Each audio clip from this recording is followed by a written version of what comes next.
Hello and welcome back to another episode of Addicted to Business. Today we are joined by the lovely Milee Brambleby, who is a workplace mediator and conflict resolution expert. Thank you for being here with us, Milee. Well, you know, it's an absolute pleasure and a joy. Thank you very much. And of course, joined by the wonderful Nathan Lomax. How can I forget you, Nathan? Thank you as well. Unforgettable. Thank you, mate.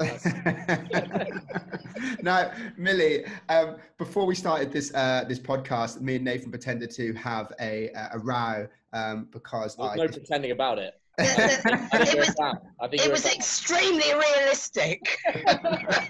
Because we wanted your expertise. Our acting skills, however, are not that great. I don't think. But conflict resolution in the workplace is a massive part of your role and do for businesses. But it sounds like, for me, in my experience of conflict, you know, you either run towards it or you run away from it, or you try and resolve it. Everyone's different, right, in how they deal with it. And it seems like such a difficult subject to tackle. What got you into this in the first place? I'm intrigued. Oh, I never meant to do it, Your Honour. I never meant to do it. My career started in IT. So right. I started off as a programmer, actually, but I was a lousy programmer. Go on. Really lousy programmer. But I was fascinated by how computers and people interacted. So my IT career grew, and I became, I became a systems designer and a project manager and a program manager. And then I went on to lead quite a large team, about 50 people, who were delivering the IT for a national organization. And this was around the time, it's like the first time when computerization was really impacting on how people did their job. So it's a long time ago now, but the conflict that engendered, the fear that engendered was enormous. So without meaning to, I ended up doing quite a lot of work with quite a lot of people who were fighting with each other. And then after a few years, about 10 years of doing that, I moved into what was then called transformational change. So that kind of taking an organization that hadn't changed for many years and actually bringing in some root and branch reform. And the level of conflict involved in that, you can imagine, was off the scale, because you had, you know, it was just everybody's peg had been moved or was going to be moved. So from the lowest level of an organization of, you know, people at the coalface wondering whether they'd have a job and what their job would look like next year, right up to the boardroom where directors were fighting for the, for the continuation of their empire. I was involved in conflict and often seen as the person causing the conflict, which I thought was very unfair, because I was only trying to help.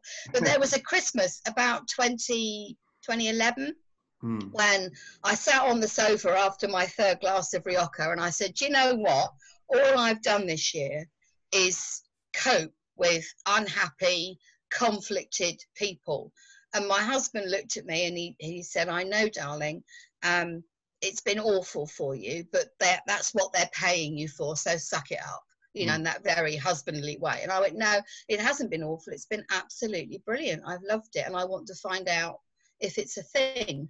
So I went away and looked to see if conflict resolution, conflict management was a thing, was a profession. And lo and behold, it was. And from that point on, my career goals changed, and I wanted to get into a situation where I could support individuals and businesses across the country in dealing with conflict more effectively, because life is hard enough. The way we choose to manage conflict in our businesses makes it much harder than it has to be. So since then, I had an opportunity to go out on my own. So I've been trying to make a living helping people understand what drives conflict, what drives our behaviors in conflict, and helping them find a better way through it. We can't avoid conflict. It's a natural part of human life. If you are interacting with any other human beings, you're going to be in conflict with them, because it's just about that situation where my needs, wishes and desires and your needs, wishes and desires don't fully align. So if you share a house with someone, you're going to be in conflict before you've left the house in the morning, probably. Can't avoid it, but we can find ways of dealing with it as effectively as possible. Does that answer your question, Stokely? That's it's so much value in the most possible. Good. Excellent. It is quite difficult to get me to stop talking. I will try and stop myself at It's a good thing we're on a podcast, Milee. I'm like, stop. So, Milee, shut up, woman. I'm keen to build on that a little bit further. Because, I think we all understand that sometimes conflict in the workplace, it doesn't come from the wrong place, right? It's coming because you both eventually want the same thing, but at the same time, the way you put across your thoughts and opinions may be emotionally charged, and therefore what should be a tiny little issue becomes an absolute nightmare when it didn't need to be. So I'm keen to explore with you. I mean, you've worked with lots of businesses now. Are there kind of common causes of conflict that you come across?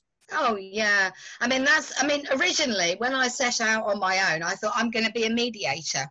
I'm going to mediate, and mediation is a wonderful thing to do. So I'm going to mediate people to help them rebuild their relationships. And I did that for 18 months, and it's fantastic. Still do it now. It's wonderful. But what I found was I was sitting in different rooms with different people from different industries, and we're talking about the same damn thing again and again and again. And it is down. I mean, you put your finger on it really, really well, Nathan, when you say, actually, it's coming from the right place. It's coming often from a common desire to do the best we can, whether that's the best for our customer, the best for our business, the best for the cause that we're serving.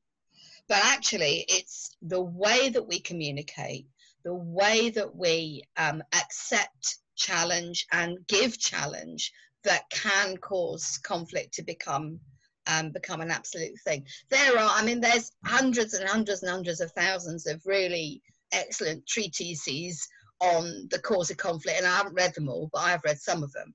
But actually, when we're talking about conflict at work, there's three key sources. First one is obvious, conflict over resource. So that in business, that's time and people, and it's about priorities. So how do we most effectively use the time and the people we've got to get towards our goal? And we fall out over that all the time. There's not a business in the land that has enough people and enough time to do everything that we absolutely must do today. Okay, so that's the first one. And that's a simple one, really. The second one, more complicated, is conflict over expectations. So I expected and understood that X was going to happen, and now Y has happened. And I'm now experiencing a conflict over expectation. Now, the complicated thing about that is that if this was you and me, Nathan, and I'm saying to you, well, Nathan, I understood that you were going to do X, and now you've done Y, and I'm not happy about that.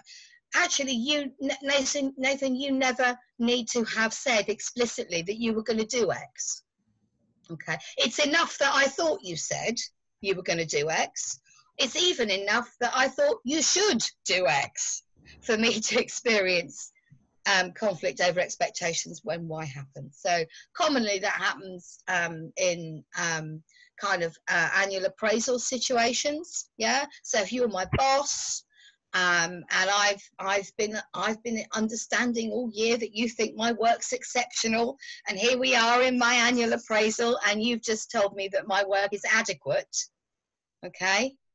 You never need to have said that I was exceptional. Yeah. Yeah. But now I need you to know that you failed me as a line manager. How very dare you? You should be ashamed. Yeah. You should be ashamed. So that's conflict over expectation. And that happens all the time. And when people say things in project management, people always say, document your assumptions and set expectations. Yeah, they're not messing about. We really have to do that, and we have to do that far more explicitly than actually you'd think.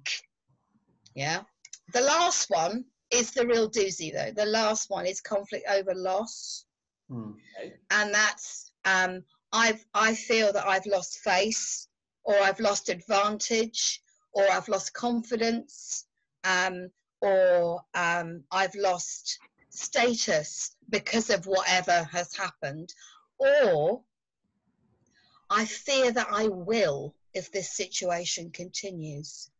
So if we go back to that that appraisal that you're doing of my performance, okay? Yeah. And I'm experiencing conflict over expectation because I believe that you think I'm fantastic, and you've just told me I'm adequate. Thank you so very much. And then I say to you, well, but Nathan, all year you've been telling me that my performance is exceptional. I've come here today to receive my bonus, and now you're telling me that I'm adequate. You know, what's the matter with you? If you then turn that and say, well, Milee, here are the objectives that we set for the year, and here's the evidence that we've discussed them every month, and these are all the ones that you've persistently and consistently failed to meet. And that's why your performance isn't exceptional, but is merely adequate. That then is putting me on the back foot. Okay, now I've lost a bit of face because I had a go at you and you've come back at me with evidence that I'm wrong. So now I'm embarrassed. Yeah. And I can see I'm not going to get my bonus. Yeah. I'm worried that other people might find out that you only think I'm adequate.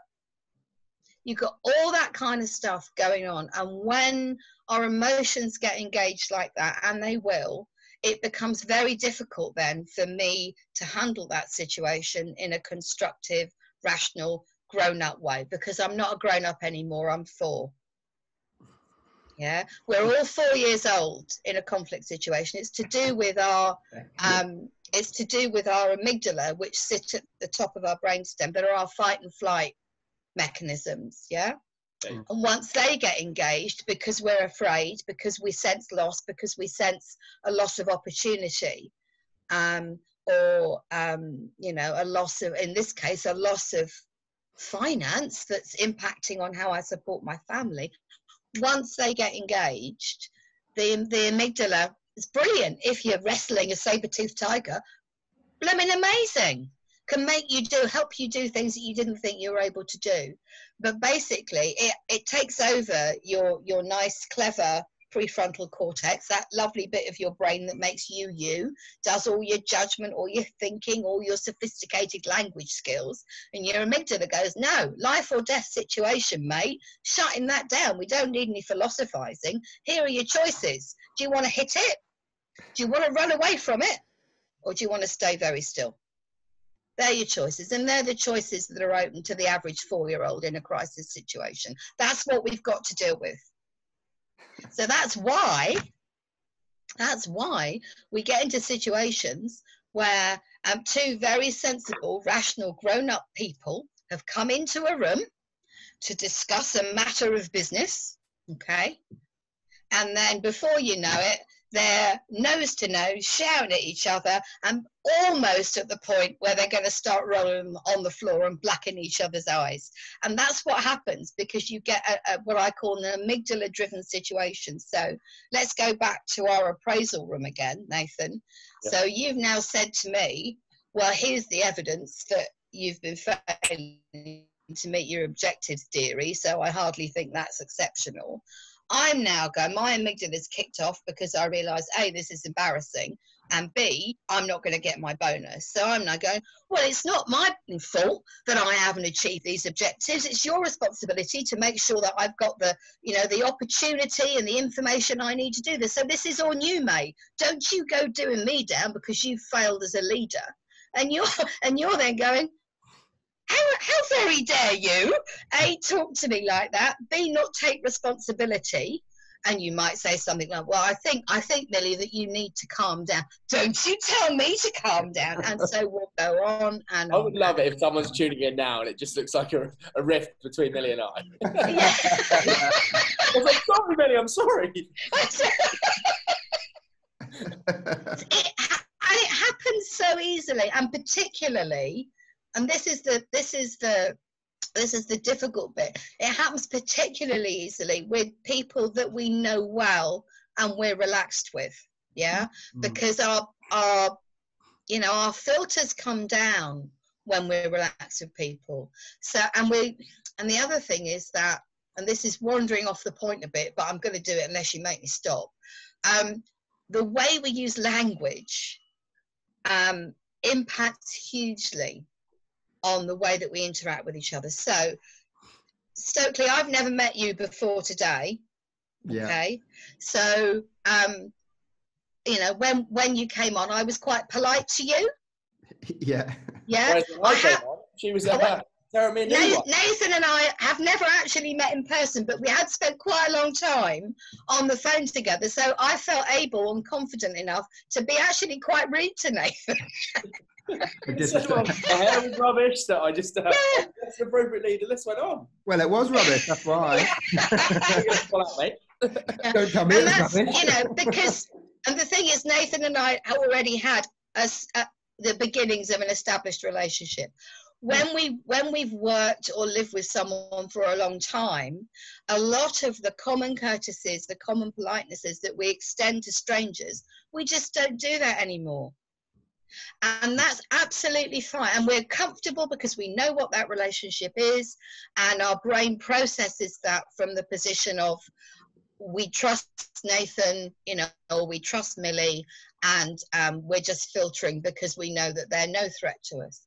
The minute we get into a conflict situation, that then becomes a problem. The way I normally explain this is to talk about my best friend Ginny. My best friend Ginny, her pet name for me is Bitch. Okay, it's not pretty. It's not pretty, but in the context, it's not great, you know.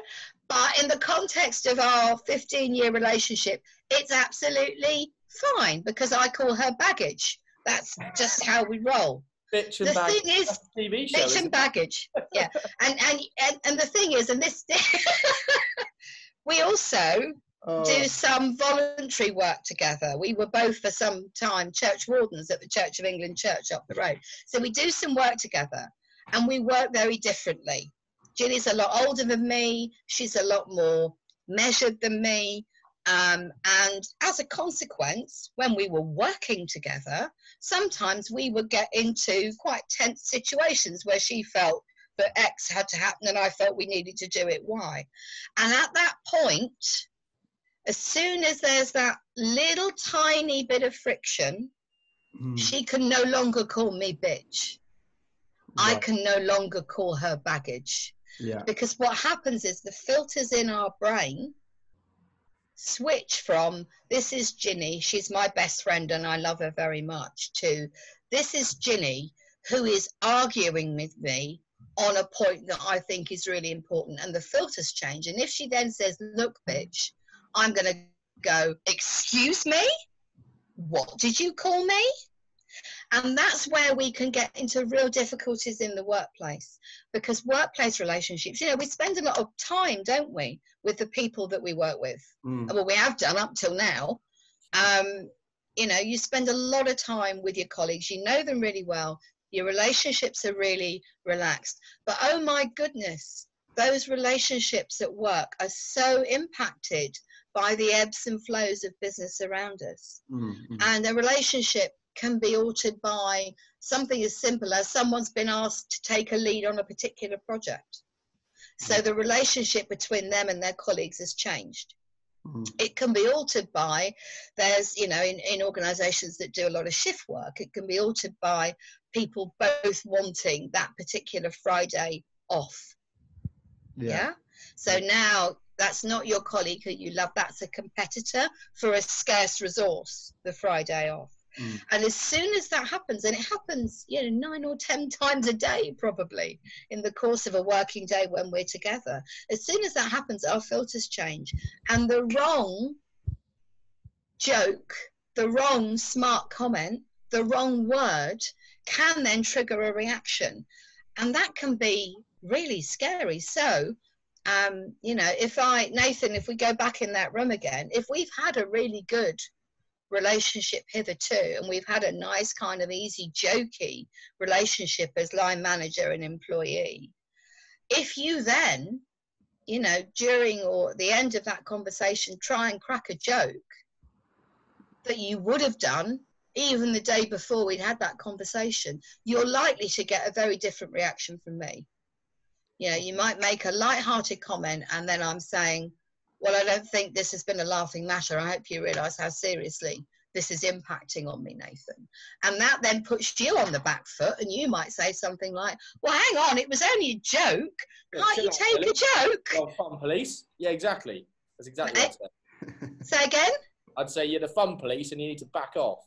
Absolutely. Yeah.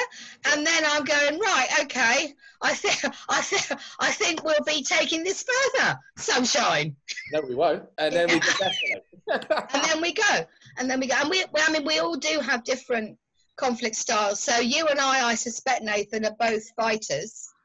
You know, if our amygdala senses danger, we're going to come out fighting. Yeah. Tends to be with our tongues rather than with our fists. Yeah, very much but so. Not exclusively. I'm all talk. Yeah. Some people will flee. Okay, so they'll just go, you know, if they're getting into a conflict situation, they'll just shut down and remove themselves, walk away. So in our house, my husband's 6'1", I'm 4'9". Okay, so it's, you know, it's an unequal relationship physically, but I'm a fighter and he's a fleer. So if we're having a row, what that looks like is me pursuing him from room to room, chasing him around the house, trying to get him to engage. It's not dignified in any way. Some people freeze. Some people just shut down completely. Yeah, they're all normal, natural, and in some cases appropriate ways of responding to conflict. So I know that, just quickly, Stokely and I have lots of questions to ask you to share with the audience. And while we could do a 7-hour podcast, this one's only 45 minutes today. So, Stokely, back to you, sir, for your next question. So we're me and Nathan, we're having Barneys, we're having blowouts in the office, and where's the first place that we would start to tackle a conflict? What are the first steps that we would take? The first thing to do is the minute you recognize that conflict's going on, yeah, and that takes a bit of, you know, and it might need someone else to tell you, because often we can get really into a conflict situation without really have meant to or known to, but as soon as you know you're aware that something's going on, you shut your mouth. That's the most important thing. Just shut your mouth. If you've picked up a weapon, put the weapon down. Yeah, put the weapon down and give yourself some time to think. And it might be that, you know, if you're actually in the situation, if you're actually in a Barney, it might be that one of you needs to say, this isn't going in a constructive direction, is it? Should we just take a break? And take a break and move away from each other. Yeah. If, however, the Barney's already happened and you think it might happen again, and you're thinking, how am I going to avoid getting in to this situation again?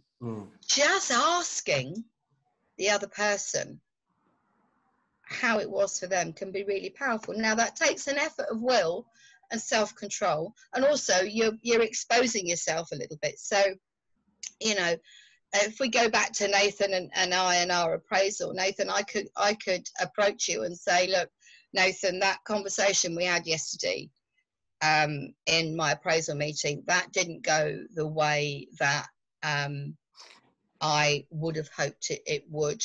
Is it possible for us to try and talk that through again? Now, I've exposed myself, you know, I've made myself vulnerable to Nathan saying, no, you silly boot, we're not talking about that ever again, just suck it up. Okay.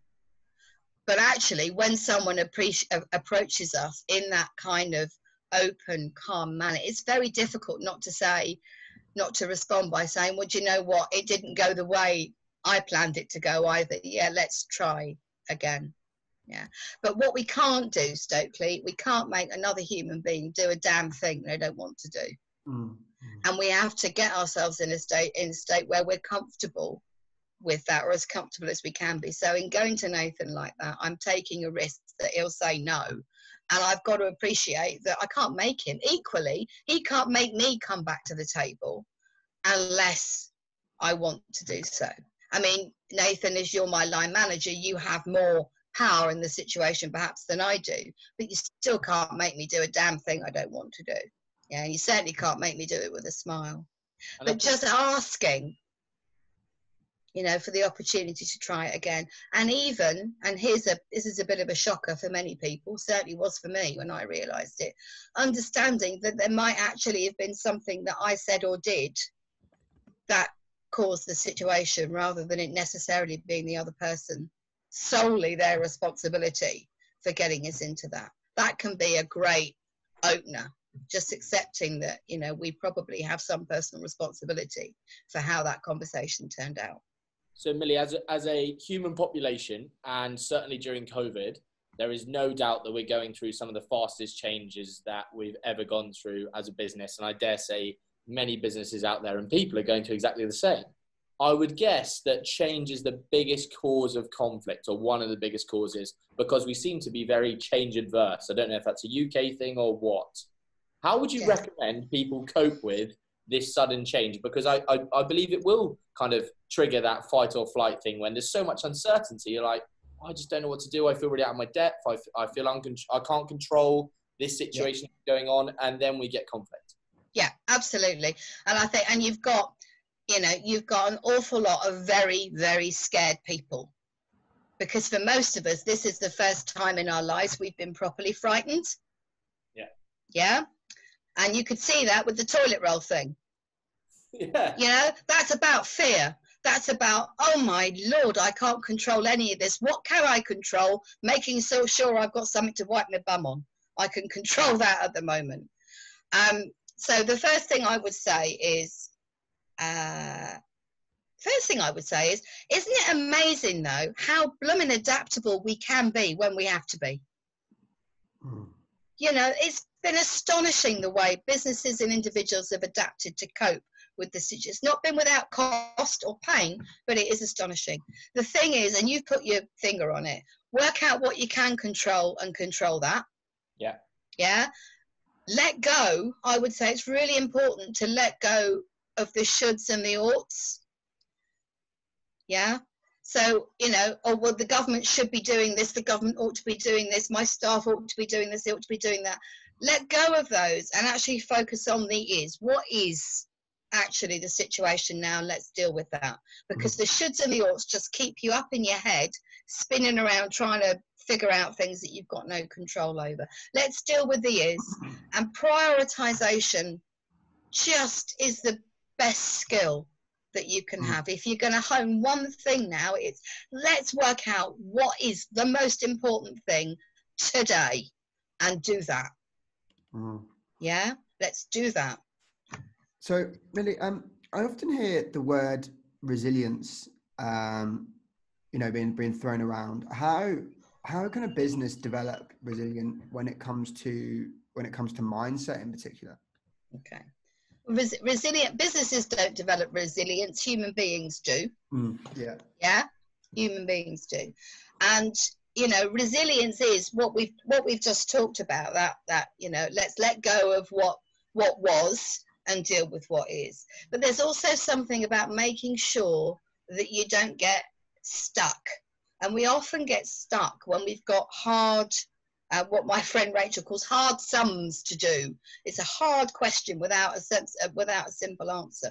And there are, you know, in any situation that's uncomfortable and we're not sure what to do, there are 3 questions that we can ask ourselves, or we can ask our business.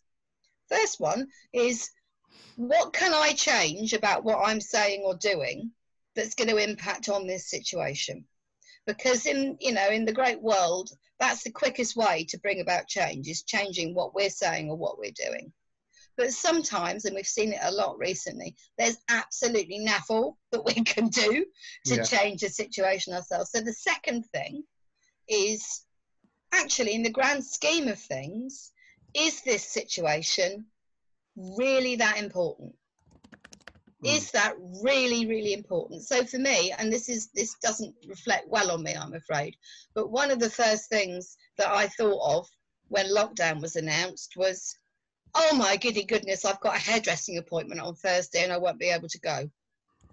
And I was really distressed about that, until I sat down and asked myself whether that was really important, given the scale of the global pandemic. Was it really important that I couldn't get my hair cut? And fortunately, I arrived quite quickly at the conclusion that no, it probably wasn't. I was really hoping to say yes, it was. To the Prime Minister. I've written to the but that was seriously, that was my first personal inconvenience. Oh my giddy goodness, I shan't have my hair cut. But the third question we can then ask ourselves is, if we can't affect the situation ourselves by what we're changing, what we're saying or doing, and we can't put up with it, so actually in the grand scheme of things it really is important, then what are we going to do about it? So what am I going to do to change this situation? What tends to happen, and I don't know if this is a British thing or a human thing, I don't know, but what tends to happen is we get stuck between question 2 and question 3. So we've decided that we can't put up with it and something has to be done, but often the something that has to be done is a difficult something. And so we haver around in the middle, and we haver around deciding whether in normal running, that can be something like, do I need to look for another job? Do I need to take my child out of that school? Do I need to get out of this relationship? Those kind of questions. And we haver around in the middle, unhappy, and then losing faith in ourselves and, for work in our employers, because we know we're not doing what we should be doing. And I think what the COVID situation has stripped away is for many people is the option of havering around in the middle. And for many businesses, actually they've gone straight to, what can I change? I can't change this, but I can change that, so I'm going to do it. Do I need to change this? Actually, this is really important, so I'm going to do that. Whereas before we would have done a lot of, I don't really know. Do you know that you get that kind of paralysis by analysis, where a business is continually going over the options and going over the options? I think over the last 10 weeks, we've lost a lot of that. And so businesses have become much more agile than they were before. However, there are businesses that have completely failed to do it and failed to adapt and failed to change, and they won't be with us in the future. Milee, I'm keen to just quickly explore. I'm just going to hold up the little stop. Shut up! For me, a lot of conflict actually normally arises for when you've got something personal going on and then you're triggered by something at work that really shouldn't trigger you. So that might be financial problems, that might be relationship problems, that might be security problem. Whatever it is, there are normally personal triggers going on at home that you kind of bury and leave at the door. You then come into work, and the second someone puts a foot out of line, you snap. And you're not snapping at that thing, you're snapping at all the things that are built up before that. But as a business owner, and to someone listening to this, how do you identify that actually, again, someone snaps and you bang into retaliation, and before you know it, there's a massive to and fro, which it doesn't need to be, because you just need to think, actually, what's the root cause of this? Is it the fact that I ate something in a certain way? Is it the fact that I put a foot in the wrong place? Or is it actually the fact that there's stuff going on behind the scenes that we don't know about? Well, you've answered your own question, really, haven't you? Oh, number one, we never leave it at the door. We kid ourselves. We kid ourselves that I compartmentalise things and I don't let home affect work. Well, actually, there is only one human being with one brain, and we're affected by all the stimuli that come at us and all the things that are going on. If someone goes off on one in an unexpected fashion, and you're the business leader, or you're even you're their colleague, and you go, whoa, where did that come from? Ask. Fred, you seemed a bit stressed this morning when you took Nathan's head and pounded it into the desk 3 times. Is there something going on? Is there something we need to know? And it's just, an attitude of polite curiosity will take you a long way. And it's just what we tend to do. We're little judging engines, we human beings. And that's what's made us so successful. We're judging everything all the time. You're judging me, I'm judging you. And when we see behavior, all behavior is communication. Yeah, even the violent kind, it's still communication. It's just not necessarily really helpful or effective. When we see that, rather than try and understand it, we usually judge it first and go, that was bad. If we can instead go, that was interesting.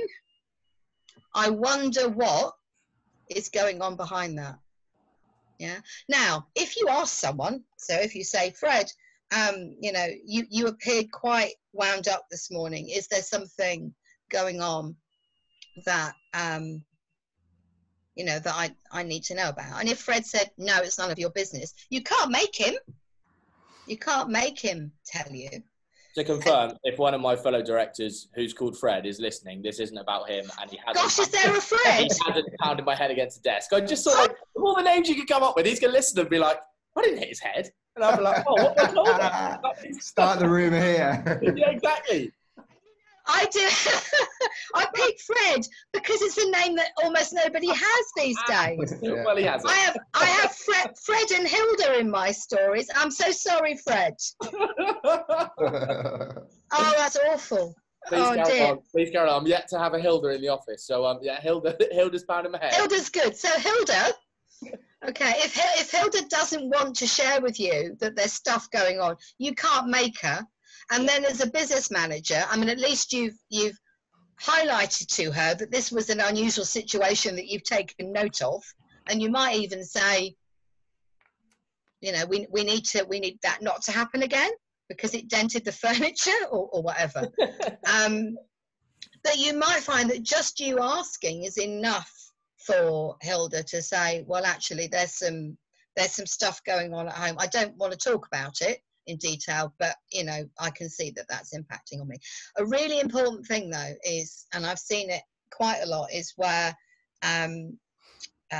it's the two extremes: line managers, business owners, colleagues not wanting to get involved at all and believing that people should leave everything at the door, and that if they somehow are impacted by what horrible stuff's going on in their personal life, they're defective and need to be disciplined.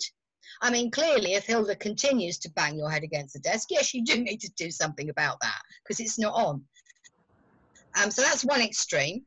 The other extreme is where colleagues or line managers or business owners end up being mum, counsellor, therapist to members of their staff that are going through trauma, because that's not appropriate. That's not the role that you're playing. And it's really important to keep our roles clear.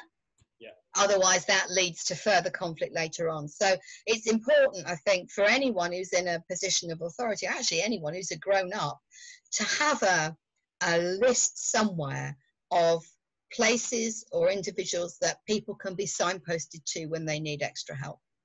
Yeah, and that might be Relate is one that I refer people to a lot. It might be that you have an employee assistance program set up for your business, so there's somewhere confidential that people can go to, because people will have crap going on in their lives. That's what happens. That's what life is. And in order for a business to function effectively, providing people with a way of managing that well through an employee assistance program can be fantastic. And it's good business sense, because you want your people performing at their best ability as often as you possibly can. Does that answer the question? Yes, it does, Stokely. Good. Milee, one of your core objectives when working with conflict is around positive conflict. How do you define what positive conflict is to our listeners? Okay, so for me, positive conflict is conflict that we keep about the thing or the purpose, not about the people. So, for example, you know, Nathan, at the beginning, you were talking about conflict coming from the right place, where everyone wants to get the best outcome from this project. Yeah, as long as we keep our conversations and our focus on the thing, and we don't take it out to, well, you're always waving your arms around, or you're always saying that, or I don't like the way that you put that. As long as we keep it about that, I think the best way of doing this would be to take it out to a pilot group of customers and run it that way. As long as we keep it about the thing, that's helpful. The other thing is that in businesses, quite often we don't talk about stuff at all. And in fact, if someone starts a conversation by saying, we need to talk, everybody in the room assumes that we need to talk because something's gone wrong and someone's going to be in trouble, because that's the only time we have conversations. Yeah. And I even have this phrase called the walk of doom, where a line manager comes into the office and says, Hilda, not Fred, Hilda, can I just have a word with you? Oh, I used to hate that. Yeah. I hate that when I used to work. I mean, then that's the walk of doom, and everyone in the office is wondering if they're ever coming back. Yeah. Shall I get them a box? Yeah. How did we get there? Oh, it's nonsense, isn't it? Isn't it nonsense? That's so true. Yeah, absolutely. And the reason that's so is because we only tend to have a conversation when something's gone wrong. We should be having conversations about what we're doing, how we're doing it, what we're going to be doing tomorrow, every day. And the number of line managers that say to me, oh, well, I sit in an office with my team all day. I don't need to have private, one-to-one conversations with them. Well, yeah, you do. You do need to take an interest in your staff. You do need to give them an opportunity to talk to you privately. And the more you do that, the more open they're going to be able to be, providing you do it skillfully. I mean, if you get them into the office and shine a bright light in their face and say, right, so tell me where your project is, you might not get the same response. But normalizing conversation is important, and normalizing challenge is important. And quite often we squish curiosity, because if someone asks a question that challenges the status quo, they get shut down. Well, I won't talk about that now. Or I don't think that's a sensible question, because perhaps in some way they've made us feel, oh, are they challenging me personally? If we can model positive acceptance of challenge, and sometimes I've seen people literally stage manage it to try and bring a cultural change over time. So they'll find someone on the team, say, right, at this team meeting, I want you to challenge me about X. Yeah. And then the two of you model good behavior, which supports other people then to feel, well, perhaps it is okay to challenge. Yeah. But if you don't know what people's experience has been coming to you, if they only, yeah, all right. I don't know who said it, but someone has said, shut up, Milee. I don't know. I've got so many more things I want to ask. Go on, then. Okay, all right. Final thing, okay, because I'm conscious of time.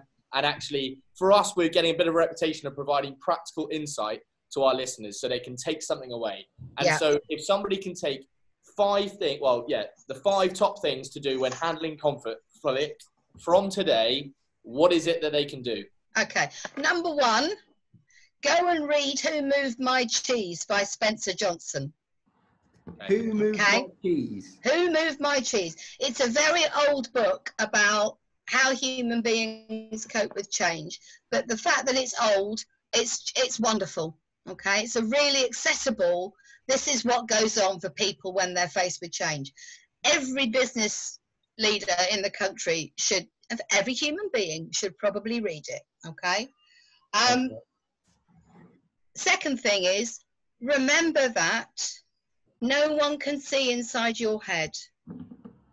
The people that you're working with and talking to on a daily basis aren't where you are.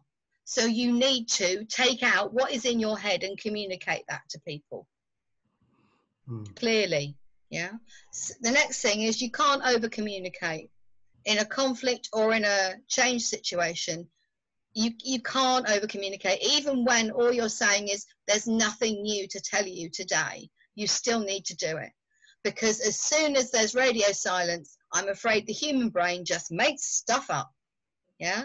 And that over the last 10 weeks, boy, have we seen that. The human brain makes stuff up, and then at the moment we put it on social media and we share it with millions of people. The last thing I said, I don't know if I've got 4 or 5. The last thing you're on number 4. We need 2 more, please. Oh, what? Okay. So sometimes it's shut up and sometimes it's more. You can't win. No, absolutely. Funnily enough, the next point is be clear that you can't win. Okay. Okay. You can't win this situation. You can't win. You can't win everybody in any situation, whether it's change, conflict, whatever. You've got 20, 60, 20. You've got 20% of the population or the people or the employees who'll go, do you know what? That's new. Let's give it a go. Yeah. That's different. Let's give it a go. And they'll come with you and give it a go. You've got 60% who will go, I'm a bit worried about that. Let's see what happens to the 20%. If they survive, I'll come. So they'll willingly come when they've seen that it's safe to do so. And you've got 20%, it doesn't matter what it is, they ain't coming. They ain't coming. They're going to tell everybody they ain't coming. They'll tell everyone why they're not coming, because it's stupid, okay? Or it's never going to work.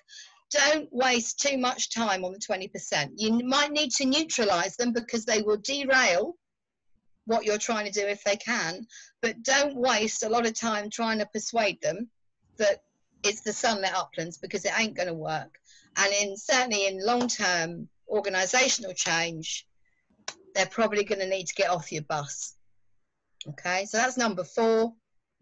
And number 5 is, in conflict, in change, in life, be clear, be really clear that stuff might not work out and that you might start going down one road, realize that's not working well, and have to come back and make a different decision. And if you're open about that, hello, boys and girls, we're going to try this. This is a really scary situation we're all in. We're going to try this. If that doesn't work, we're going to come back and try something different instead. That's a really sensible and honest approach. And I've seen that with a number of small businesses that I'm their customer, that in this crisis, they've gone, right, we're going to do this. Whoa, that's not working. Tell you what, next week, we're going to do that. That's working better. Milee, I'd just like to thank you for today. I challenge anybody listening to find a podcast episode where you get as much value as from the podcast we got today. That was remarkable. Thank you so much. Bless you. It was great fun. I feel like we've been seeing, well, first of all, I feel like we've known each other for years. And secondly, I feel like we just sat in the pub having a pint. It's glorious. Absolutely. It has been lovely. You've both been marvellous. Thank you. Milee, last thing, how do people find out about you, find out more about you if they want to connect, if they're like, wow, that lady knows her stuff, she can help our business, where do they go? LinkedIn. Yeah. Yeah, Milee Brambleby on LinkedIn or commonsenseservices.co.uk. There's a YouTube channel, so if you've enjoyed seeing me yammer on at random, there's a YouTube channel with loads of videos with snippets of information. So go and have a look at that. Common Sense Services on YouTube. Milee, love it. Thank you so much. Look after yourself. Take care, and I look forward to seeing you all on the next show. Thank you for listening. Cheers. Bye.